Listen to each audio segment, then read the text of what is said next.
15ই ফাল্গুন শ্রী শ্রী ওলাইচণ্ডী মায়ের বার্ষিক পূজা অনুষ্ঠিত হয় পূর্ব বর্ধমান জেলার রায়না 1 নম্বর ব্লকের হিজলানা গ্রাম পঞ্চায়েতের অন্তর্গত বন্তির গ্রামে।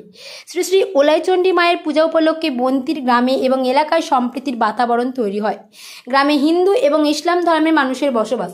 বলা বাহুল্য, মায়ের বার্ষিক পূজায় হিন্দু পরিবারের থেকে মুসলিম পরিবারে বেশি সংখ্যক আত্মীয় স্বজন বন্ধু বান্ধবরা এসে পৌঁছান বন্তির গ্রামে। শুধু গ্রামে আসাই নয়, দুই ধর্মের মানুষ মায়ের পূজা উপলক্ষে আনন্দে মেতে ওঠেন।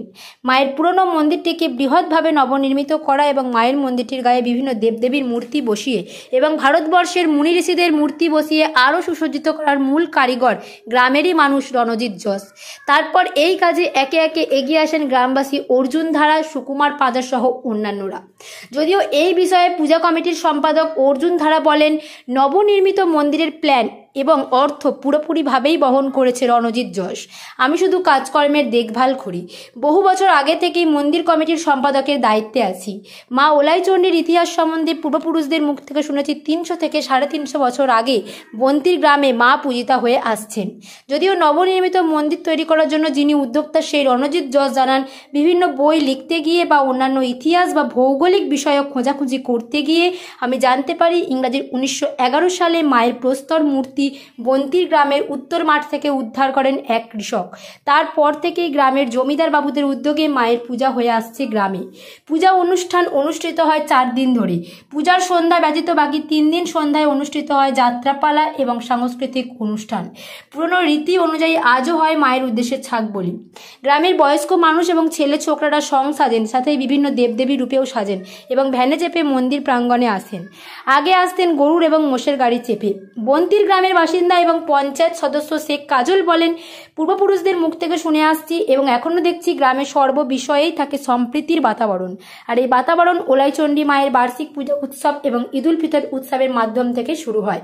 পিডি নিউজ বাংলার পক্ষ থেকে বন্তির গ্রামের সম্প্রীতির বাতাবরণ তৈরি হওয়ার জন্য জানাই অনেক অনেক প্রীতি, অভিনন্দন ও শুভেচ্ছা।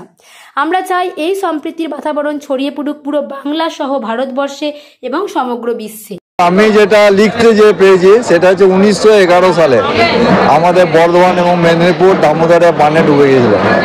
সেই সময় তার পরবর্তীকালে আমাদের গ্রামেরই এক কৃষক চাষ করতে যেয়ে উত্তর মাঠে লাঙ্গলের ডগায় একটা পাথরের মূর্তি পায় এবং সেইটা নিয়ে এসে এখানে তালপাতা, জমিদারদের গ্রাম ছিল তখন, জমিদারদের জায়গাতে বসে ওই একটা চালার মতন করে মূর্তি পুজো আরম্ভ হয় এবং এইটা কালক্রমে জমিদার একটা মন্দির বা ঠাকুর ঘর তৈরি করে সেইখানে ওই পুজোটা হতো। বর্তমানে গ্রামে লোকেদের অনুরোধে বা ইয়েতে আমি চেষ্টা করছি এই মন্দিরটাকে একটা মন্দিরের রূপ দিতে। আর এটা যদি মায়ের মাহাত্ম্য না থাকবে তাহলে কি করে হবে? আর এই যে এত লোক দণ্ডি খাটছে, কিসের জন্য খাটছে? নিশ্চয়ই কিছু মাহাত্ম্য আছে। এই যে ছাগ বলি হচ্ছে, ছাগ কি আমাদের অন্তরের পশুটাকে বলি দেওয়া, সেই পশুটাকে আমরা বলি দিচ্ছি। মায়ের মাহাত্ম্য এখানে আছে। এই যে আশেপাশে গ্রামের লোকেরা এসে জড়ো হচ্ছে, যে সেখানে তো মায়ের মাহাত্ম্য কিছু তো একটা আছে, একটা বিশ্বাস তো আছে। সেইখান থেকে আমরা এই পুজোটাকে তৈরি করছি। আমার নাম রণজিৎ জস। পুজোটা মূলত মা ওলাইচণ্ডী মায়ের পুজো প্রায় হয়ে আসছে 350 বছর আগে থেকে। কিভাবে পালন করলেন আজকে?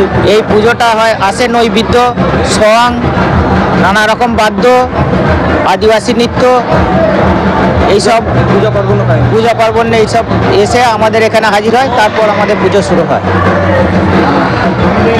এই মেলা কদিন চলবে? এই মেলা চলবে 15 তারিখ থেকে 18 তারিখ পর্যন্ত।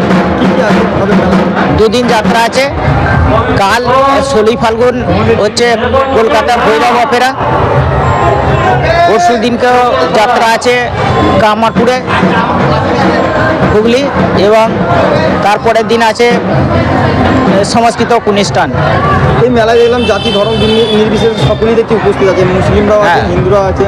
এই মেলাটা মূলত এই এলাকাটা হচ্ছে মুসলিম অধ্যুষিত এলাকা হলেও এই এলাকার সবথেকে বড় পুজো হচ্ছে এই বন্তিরের পুজো। এই পুজোতে হিন্দু মুসলমানের মিলনে বা উভয়ে এই পুজোটাকে দারুণভাবে সাপোর্ট করে সাফল্যমণ্ডিত করে তোলে। আমার নাম অর্জুন ধারা, আমি এই পুজো কমিটির সম্পাদক।